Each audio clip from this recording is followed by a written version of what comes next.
ശ്രീമന്നാരായണീയം 32-ാം ദശകം. മത്സ്യാവതാരം.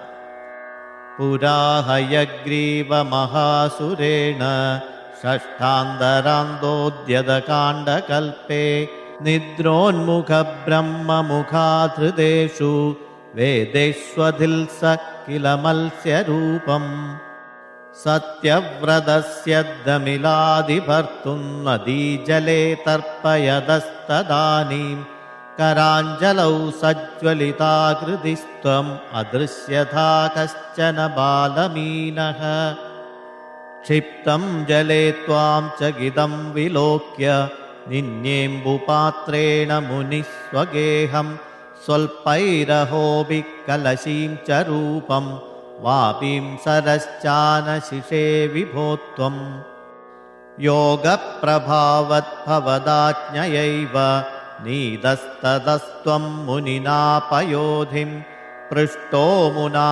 കൽപ്പദിദൃക്ഷുമേനം സപ്താഹമാസ്വേതി വദന്നയാസി പ്രാപ്തേ ത്വദുക്തേഹ നിവാരിധാരാ പരിപ്ലുതേ ഭൂമിതലേ മുനീന്ദ്രഃ സപ്തർഷിഭിः സാർത്തമപാരവാരുണ്യുത്കൂർണമാന ശരണം യയൗ ത്വാം കരാം ത്വദാദേശകരീമവാപ്താം നൗരൂപിണീമാരുരുഹുസ്തദാതേ തത്കമ്പകംപ്രേഷു ച ദേശു ഭൂയ ത്വമംബുധേരാവിരഭൂർമഹീയാൻ ചഷാകൃതിം യോജനലക്ഷദീർഘാം ദധാനമുಚ್ಚൈസ്തരതേജസം ത്വാം നിരീക്ഷ്യ തുഷ്ടാ മുനയസ്ത്വദുക്ത്യാ ത്വത്തുംഗശൃംഗേ തരണിം ബബന്ധു ആകൃഷ്ടനൗകോ മുനിമണ്ഡലായ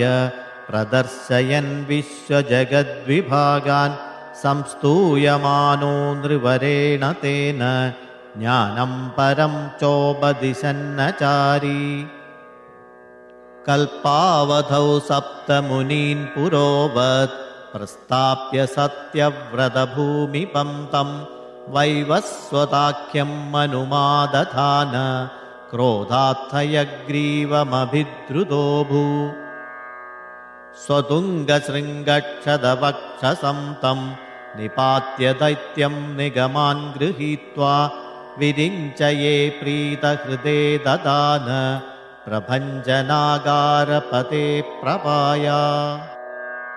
ഓം നമോ ഭഗവതേ വാസുദേവായ. ശ്രീകൃഷ്ണ പരമാത്മനേ നമഃ.